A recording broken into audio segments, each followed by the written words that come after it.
just sit here. We can just sit Nah, here. it's all good, dude. 6 seconds, I just process it.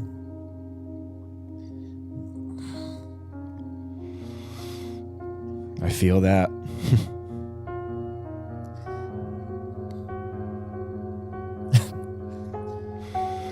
Such a great job by Theo, man. All right, so this is Sean Strickland. He's a world MMA champion for UFC. I follow UFC pretty often. It's one of my favorite sports, that and hockey. He's a pretty extreme figure. If you hear some of the things that he says, there's a lot of things that he says that are pretty controversial, like women shouldn't be in combat sports, and there's a few other things. I mean, it won't be hard to find. He's very forward in his opinion. He's very forward in exactly what's on his mind. He definitely doesn't hold back what he's thinking. But this is an interview with Theo Von. Let's get right into it. I went through like pretty severe trauma as a kid, like pretty fucked up trauma. Where like I could sit there and joke about it, but I mean, dude, I remember I was in probably 3rd, 4th grade, and fuck, man, I used to always sleep in my mom's room because I thought my dad was gonna kill my mom. So like I would like sleep by the door. I'd sleep to make sure she was all right. Yeah, I'd sleep under the bed. You know, I'd sleep by the door because I thought my dad was gonna kill my mom. So like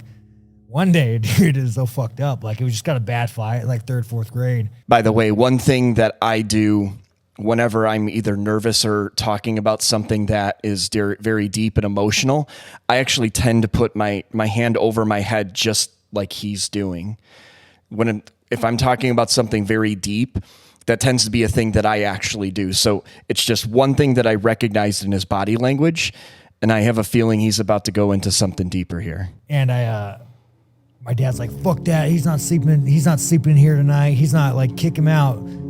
And so I like army crawl under the bed, and I'm sleeping under the bed, right? Under the bed? I'm like laying on the bed, like just laying underneath the bed, like as they're fighting. Because I think my dad's gonna kill my mom. Wow, he was that violent? Yeah, he's just a coward, you know? So anyways, that's scary, So dude. anyways, my dad gets on top of my mom. She says, like, I remember he said, like, I'm gonna kill you. I'm gonna fucking kill you tonight. Maybe it was just rough sex. We don't know at this moment, right? And you were under the bed? I'm under the bed. So he starts strangling her, and I get out, and the only thing I can see is a guitar. I just fucking crack him in the head, call the cops, and then I run down the street, call the cop, gets arrested. My dumbass mom bailed him out of jail. Oh. But it's like, I mean, even that, like, I mean, that was like... It's so unfortunate that you hear that so often where somebody in an abusive relationship or just an abusive situation, the trauma is so heavy, but yet they think they deserve that type of treatment. And a lot of it stems from childhood trauma or past relationships, things that they have experienced in the past that made them feel like that's all they deserve. And so when you have a situation like that where it's very violent and it's like, wow, why wouldn't anybody get out of that situation? And then they go, like he just said, then they bail that person out. It goes to show how strong of a manipulation and narcissism and a lot of things that go into that type of control over somebody's emotions, their mentality, and so on and so forth. So, man, that's all too familiar with that type of topic. I wouldn't even say it's tip of the iceberg. Right. I mean, I remember like being a little kid, so I would always miss school because my dad would get home drunk, start drinking at like 6. He would get home at like 7 and like just be up until like 3 a.m, just like tell my mom, tell my mom she's a whore, he's gonna kill her. Like, and I remember I used to like, what a loser, huh? Oh, sorry to say that about your dad. No, but that's fucking lame. Piece of shit, dude. So I remember like I used to sit there and just kind of like hug my mom's leg in the kitchen. Mm-hmm. You know, like we had this little nook, and she would like go in the nook, and I would just sit there like all night long. I'm by like the feet of my mom, and my dad like, oh, I'm gonna fucking kill you and this and that. And I'll never forget, like he would talk about like burning her face with acid. And mind you, I'm in elementary school. Right? So like, so that's a lot of responsibility then you feel probably just to like take care of your mom. Oh yeah. No, he'd always tell her that like if you cheat on me, and she probably was cheating on him. If you cheat on me, I'm gonna like cut you up and put you in a bottle of acid and bury you. So now you fast forward this, like I don't go to school. I'm up till 3 a.m. And I couldn't stay awake in school. Like so, like I remember I was like in 2nd grade, and I kept falling asleep at my desk. And my teacher took my desk away from me, and she made me like stand up. And so I'm like, fuck you, being a little kid, I just went and fell asleep on the ground. And mind you, like school system's like, oh, Sean, like he's just a bad kid. They don't really. Yeah, I'm very much against the current school system and how teachers handle situations with children and how they don't understand or really not empathetic at all to the emotional traumas that a lot of kids could be going through. You know, the telltale signs of things like he just did, or these outbursts or these violent outbursts, are basically cries for help. And a lot of teachers, when I was younger, had always looked at that as something that was just, you're just a bad kid. You're just terrible. You're just, let's punish, instead of maybe looking back and being like, you know, maybe there's a situation at home that we need to be looking into a little bit closer. Maybe we need to start to sit down and understand with this child and figure out if there's some hints or tips that we can get to figure out why they're reacting this way. So he's just playing to the typical response by teachers and education system that I know all too familiar about. Realize I'm up till 3 o'clock in the morning, like, you know, late. I mean, fuck, dude. I remember It's hard to stay up late and learn. Dude, I remember like laying in bed. Like, I remember I stopped believing in God, man. Like, fucking, like I had fucking, yeah, it's crazy shit, dude.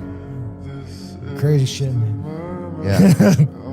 It's okay, man. It's a lot of that's sad, dude. I used to be scared at night. Like, I used to stand up. Like, I heard when I was a kid that, like, if you peed around your, like, animals could. Theo is doing an amazing thing right here where he recognizes the situation. He understands what Sean just did. And what he's doing is he's trying to soften the subject and not the focus on him, but just trying to take the weight off of Sean so that he doesn't feel like he has to respond. He doesn't feel like he has to do anything but to just sit there and just be and let out what he needs to let out. He's doing an amazing job by chiming in like that. Pee somewhere that other animals wouldn't come. You know what I'm talking about?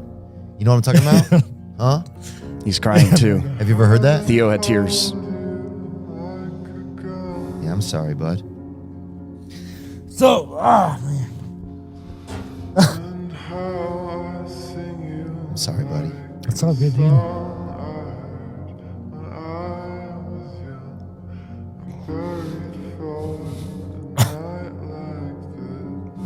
We don't have to talk, man. I can just sit here with you for a minute. Oh, fuck. Fuck. 6 seconds. I can just sit here. We can just sit Nah, here. it's all good, dude. 6 seconds. I just process it.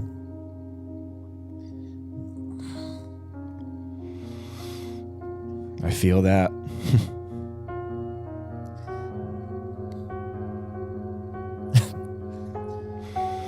Such a great job by Theo, man. It's the hard things that people don't understand, like trauma, you know? Yeah.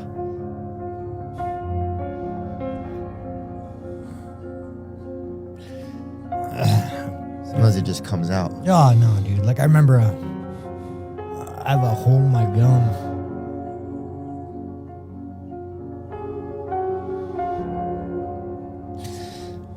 Yeah, when I was a kid, I used to scratch my gum and I have a hole in my gum. You know, Just from being nervous and stuff? nah, just anxiety, you know? Yeah, even to this day. Yeah. I mean, the day, dude, like, I'm a grown-ass man. I don't give a fuck. I mean, you can post this. I don't. That's definitely the response that I expected from him. It's like, no, I'm not crying, man. I'm not getting into my emotions. I'm not soft. I'm not a pussy, whatever you want to call it. Like, I'm not doing that. You can post it. I don't really care. Like, he's switching back to that defense mechanism of like protect. And really that was so important for him to do that because he had a lot of stored up trauma, a lot of stored up negativity and just waiting to come out. And this was the perfect opportunity because he felt comfortable with Theo. Theo was clearly a dude that like he connected with, and Theo's like seemingly a good dude from the outside.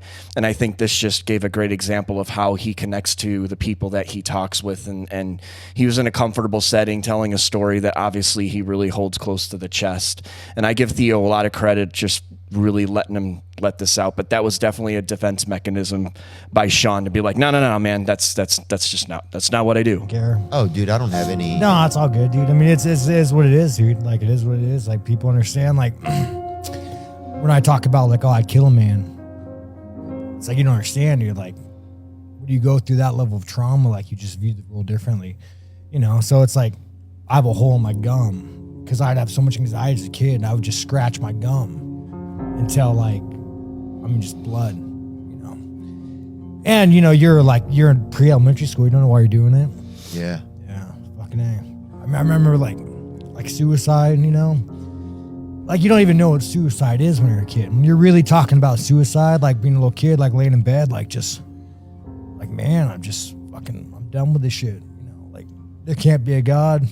It makes me sad. Yeah, it's fucked up, dude. No, it just makes me sad that a kid has to feel that way. Man, that was such a good interview. It just goes to show that, you know, people that are doing outbursts like the things that Sean does, or maybe the things that he says, there's usually very, very strong stories behind that. A lot of it is from childhood and just things that we've all held in.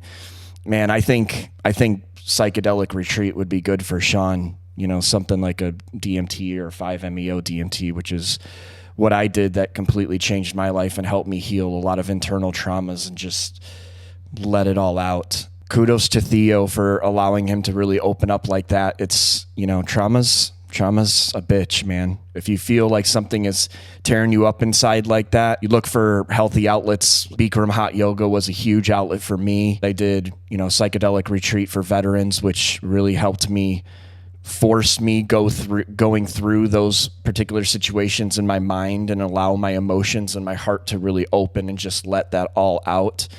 I cried so much during that retreat, man. That was life-changing, to say the least. I appreciate this being posted. I appreciate that this wasn't scrubbed or deleted or wiped out. We need to see more of this. We need to see more of, you know, the emotions coming out, especially for guys. Guys are so demasculinized and just so put to shame for all kinds of things out there in the world. We just need to be allowed to be human beings. Emotions are part of being a human. Trauma, unfortunately, is a part of being human. But allowing ourselves and allowing others to be able to release those in the most healthiest ways is really what we need to do more of in this world. Man, as you can see, that hit me pretty deep because it takes me back, you know, to some times. I don't have any relevant stories like that, what he's gone through, but I have my own personal traumas that I have held close to the chest for a very long time, and that was a really good interview. I hope that he continues to do well in MMA just because he's so real and so authentic, and even though he's very rough around the edges, I appreciate somebody that's real and authentic more than somebody that will fake, throw up a character, and just lie to my face. Hope you enjoyed this, and we'll see you next time.